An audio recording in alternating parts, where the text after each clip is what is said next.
My name is Matt Hubbell, And I'm Monroe. and we have been asked to evaluate and put a strategy on the cyber hack that occurred on October 1st, 2017. As one of the leaders in the life support industry, we are taking this matter very seriously. As co-chairs, we're here to break the tie, whether to hack or hack back. Let me remind you all of the value statement that we previously agreed upon here at Space Inc. We work to support and empower the lives and needs of humans on Earth and beyond. Another quote that we found prevalent throughout our research is a quote by former Supreme Court Justice Potter Stewart. He once said, "Ethics is knowing the difference between what you have a right to do and what is right to do." Our final decision is we are fixing our cybersecurity vulnerabilities while strengthening our current defense. This strategy does not involve hacking back into another system. One ethical theory that we have found prevalent throughout our research is Kant's categorical imperative. This theory states that we need to do things regardless of the circumstance. Just because someone hacked into our system does not give us the right to hack back into their system. While our ethical values drive our decision, we have defined specific decision-making criteria relative to the cyber hacking situation. With the cyber hacking situation, there's limited information available surrounding the attack. So we must rely on our core values as well as these specific criteria in making a choice that is consistent with our company. Our two criterion are our reputation as a company and the risk of escalation. The first criterion is reputation. When we make a decision as Space Inc., we must think, how will this affect our company? We have the opportunity in this situation to define Space Inc. as an ethical leader in our industry. When people see our logo here at Space Inc., we want them to think of a positive track record. Say we did hack back into another system. What if that set the precedent for other companies? If they think, hey, Space Inc. hacked into our system, so can we. We do not want to be known for that and start that chain of events. That is why we know it is the right thing to not hack back into another system. We also have a problem with the honeypot strategy. This strategy is using fake client data to bait hackers to get into our system. We do not feel comfortable letting hackers even near our system. That is why we know we're doing the right thing to not hack back into another system. The laws of cyberspace are still relatively unsettled. There is no past test case that we can rely on or law precedent, so we must rely on our values instead. And in making a decision to counterattack, we could risk liability for our clients as well as legal consequences. While the Department of Justice cautions that hacking back is likely illegal, and the FBI also, in cases of where hackers are demanding ransom, they often just recommend paying the money instead of actually dealing with the hacker. So this shows that there's really no set procedure in dealing with these cybersecurity threats. We also face liability to our customers, in that if we know we have an issue in our system, we know we have a vulnerability, and in choosing to pursue one counterattack, we are not addressing the main issue at hand.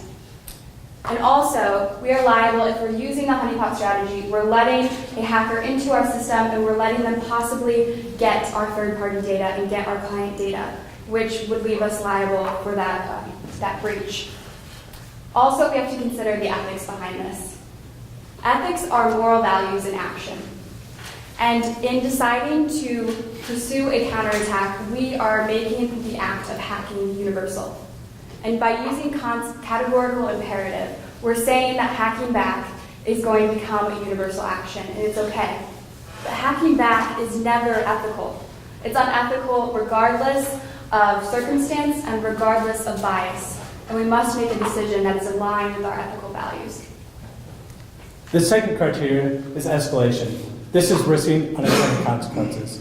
After analyzing the potential risks that come with hacking back into our system, we do not want to hack back because it could lead to a larger global scale. The way we conceptualize this idea of escalation can be shown through this graph. We've based it on the history of warfare, in that There starts with an initial hack, and if we choose to retaliate, we will only further the aggression and the number of people harmed. And I want to remind you that the number of people harmed includes innocent people that had no involvement in this case. In deciding whether to pursue a counterattack, we have to consider who has the power in this situation.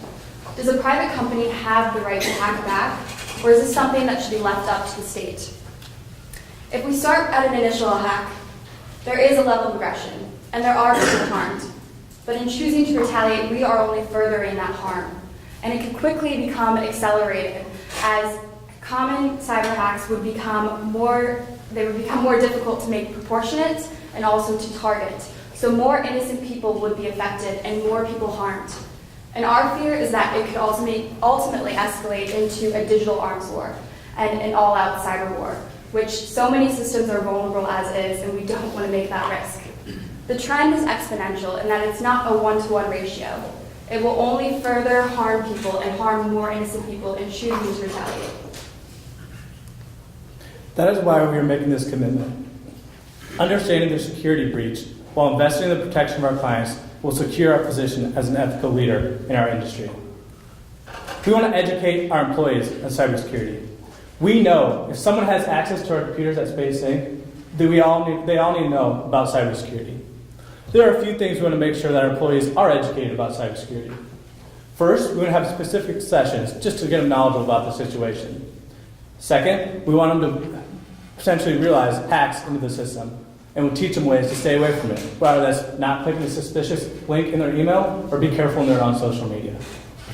Next, we want to put a plan in place when they think a breach may have occurred into our system. Whether that means unplugging their computer right away or grabbing a manager. We know if someone has access to our computers at Space Inc., they need to be educated about cybersecurity. Next, we want to inform the state on the current threats. We want to let them know how we are handling this decision. Like we said earlier, there is no set precedent on how to handle cybersecurity hacks. That is why if we tell them how we are handling the situation, it can help lead them gather information. A study by Bloomberg, out of 481 investors, 71% say it's the state's job to handle cybersecurity. 16% say the businesses have the right to hack back into another system. And 13% say they are unsure. That is showing us that we know we were doing the right thing to not hack back into another system and to tell the state how we are handling this particular situation. At Space Inc., we are grounded in our value statement. We will work to support and empower the lives and needs of humans on Earth and beyond. As a company that develops life support systems, we must make sure that our objectives of our products match our actions. We need to protect and support life, and in pursuing a counterattack, we are not protecting life. We're spreading harm. Our values lead to success. Revenge is only repetition and reversal, but does not solve the issue at hand, which is a vulnerability in our cybersecurity system. Even in the most extreme of situations, we will not abandon our values. Thank you. Thank you.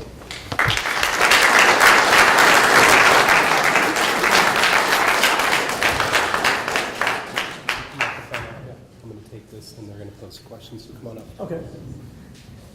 Mr. Johnson.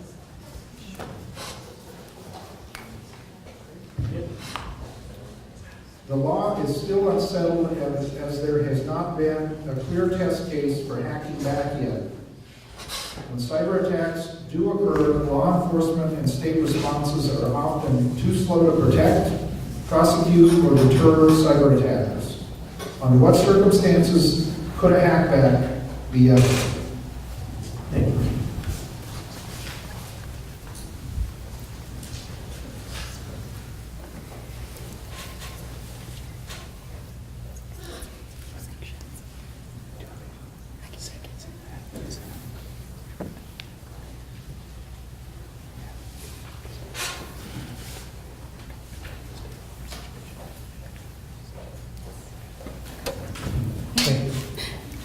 Thank you for the question. So while as a company we do not want to pursue a counter hack because it's not aligned with our objectives and our values, there can be circumstances in which a counter-hack may be a viable option. And in looking at that, there are ways that they can be more certain about who's actually attacking us and whether it is a state-sponsored attack. And that's when the government can step in and intervene and provide sanctions between countries if there are state-sponsored attacks going out. And also, we must look to see if there are ways that we can further deter these hacks and to settle peaceful relations. We want to make sure that we are not further insinuating this harm and that counter-hacks can be a viable option. In the case with the WTO, they actually stopped a counter-hack that was caused by an activist cause, and they overloaded the system, which stopped some of the damage. So there are cases in which a counter-hack can be effective, but we need to make sure that we are weighing the risks and the benefits of the situation. And in this case, there's still so much uncertainty and so much risk that could be harmed, especially when acting on this small matter. It would be better spent to invest in our system and to make sure that we're shoring up our defense. But to answer your question, yes. Yes, in certain cases, when the state has more information and the government is better, they have the tools, they have the expertise, and they have the people behind it that know how to handle a situation like that. Representing the North Region.